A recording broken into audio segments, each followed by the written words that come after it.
Well, hello, good people. Mark Holmes here, and as always, I want to say thank you all for watching, commenting, subscribing, and being part of the Joe Boo Sports Report. Without you guys, as well as you ladies, you know that this literally does not work. I hope everybody's had a great day. We've had a great time here in Canton. Tomorrow, we have the induction ceremony. We will see Chuck Howley as well as DeMarcus Ware. It's been a great day actually. Going through the hall again, seeing the changes that they made at the Pro Football Hall of Fame, the new village, the shops and stuff like that. They are, bringing it into the 21st century, so to speak, and seeing where they're trying to attract the next generation. With the amusement park rides, and they're going to have a water park and a hotel and things. It's actually really it's nice because I'm old. I am a I'll be a football fan until I die. But it's about getting that next generation of kids that want to play football or want to watch football and stuff like that. It's taking care of rebranding yourself, so to speak.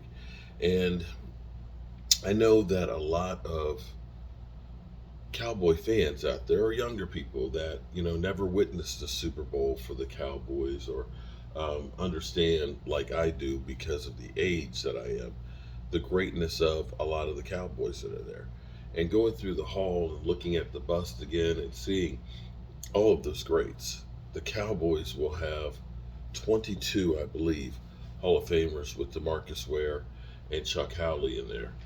Um, and I feel great being here doing this.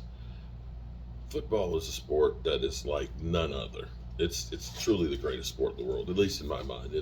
And I'm jaded because I am a diehard Cowboys fan and a diehard football fan. But football, beyond what we watch on Sundays, for me personally, has taught me a lot in my life, and I can relate to things that happen in my real life, that I can relate to football or things that I've learned from football. For example, people are like, "Man, how do you keep on going?" Um, One of the things I realized today, one of the things that I always end up doing is I never stop, or it's hard for me to stop because I'll say, "Okay, all right, I'm finished for the day." I'll still try and do one more thing. You'll see me, and it's like, okay, my wife is like, when are you gonna stop? And she's trying to work and go along with me, and she's like, literally, she is just like, my body just can't go any further. Pause. But for me, it's always like, if I do one more thing, that's one more thing I don't have to do tomorrow. And I realized tonight where I got that from.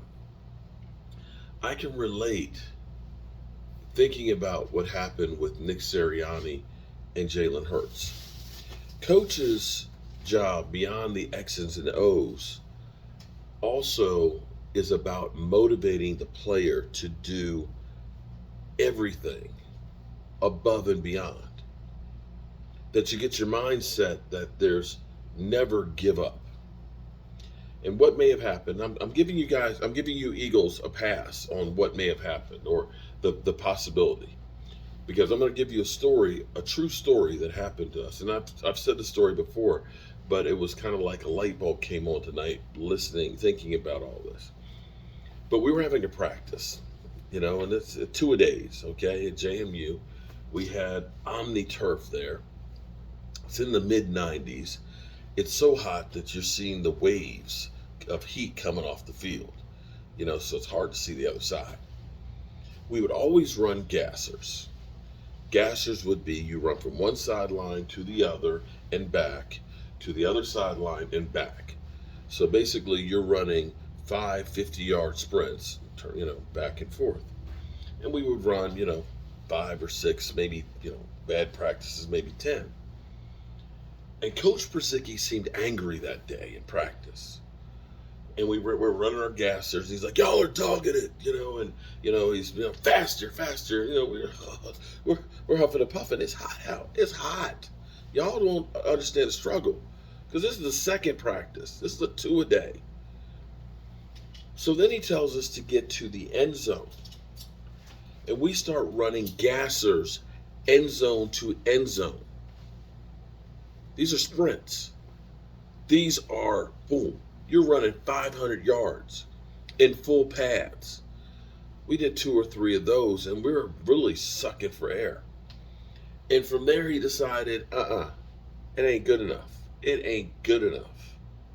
Crab. Crabbing is hands and feet. It's 95 degrees. The ground is hot to the touch. Your hands are burning.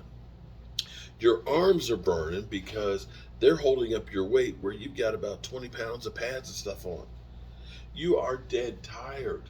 Guys are literally puking their guts out. People are rolling trying to get to that end zone. And we finally all get there, and they blow the whistle, and you're sucking for air. The training staff is bringing water over and stuff and making sure nobody's dying on the field. And we're just like, literally, it's like a Bataan death march. And I know y'all don't understand that one either, but it wasn't really a Bataan death march because they really died. But just trying to put you into that context. But Coach Brzezicki had this in his head that he was going to be doing this all practice. He knew that this was going to go like this. It didn't matter how good a practice it was. But he did this because he said, I put you through that so you understand no matter how tired you are, no matter what you go through, that you can still give more. Yo, bro, did you have to do that to go ahead and tell you that there's always some more you can give? But I realize that no matter how tired I am, I can still give more. And that's something I have learned and implemented in my life from something that happened in 1985. And that's the great thing about football. It has taught me so much. It has made me a stronger person. Now, it's also probably made me a dumber person because of all the headshots. It's definitely made my knees and back worse from, tearing my ACL and everything else. But because of football, I can say I'm a better person. And being here at the Hall of Fame and looking at the players that are there, thinking about guys like Alan Page that went on to be a state Supreme Court judge. When you think about guys out there in Eagles, I'm going to toss you another bone, but guys that had an off-season job like Chuck Bednarik, doing concrete, or Cliff Harris, who worked for an oil company in the off season, who played for the love of the game because they weren't making enough money that they could, take the off season off. They did it for the love of the game. And to be here and to see DeMarcus Ware, somebody I've interacted with a couple of times, we did a photo shoot, I want to say in 2010 with him, to be on a billboard for United Way. Shout out to my wife, who one of the reasons why I do this was because I was able to do really cool things that I wanted to share with others.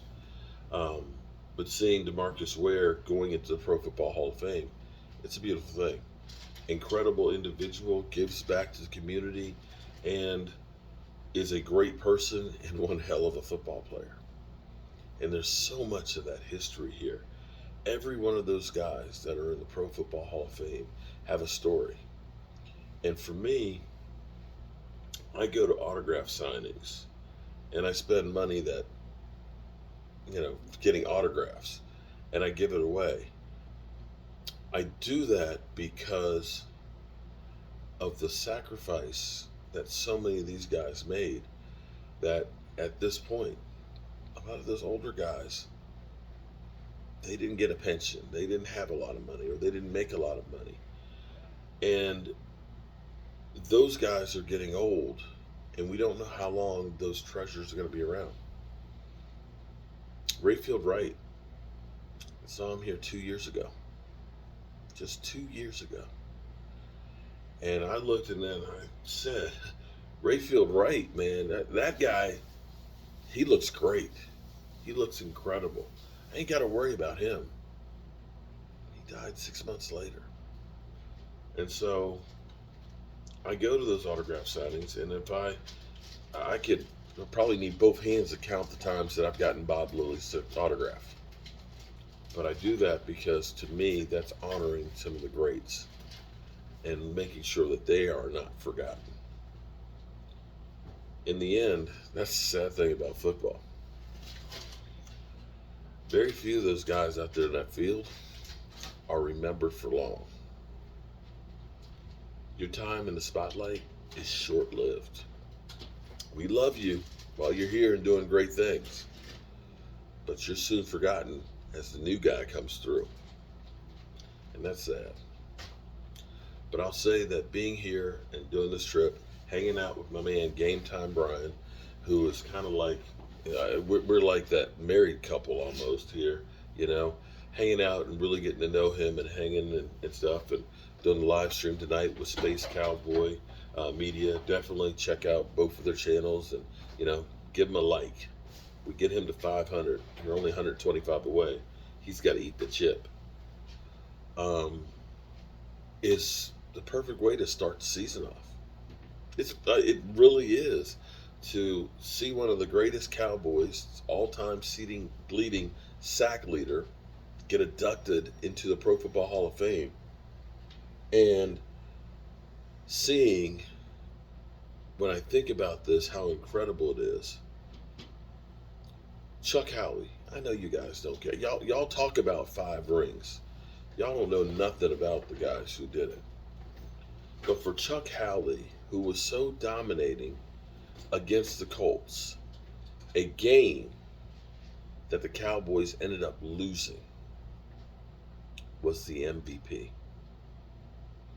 Eagles, y'all have lost 3 Super Bowls. I can't say that you had any MVPs come out of any of those games. But there's all kinds of incredible stories here at the Pro Football Hall of Fame. And if you truly are a football fan, you got to come here at least once. And I'll say, I came here and I learned something new, my damn self. Yeah. Met the guy who makes the bust. That was enlightening. Got to go on the Madden Cruiser. And had a great time.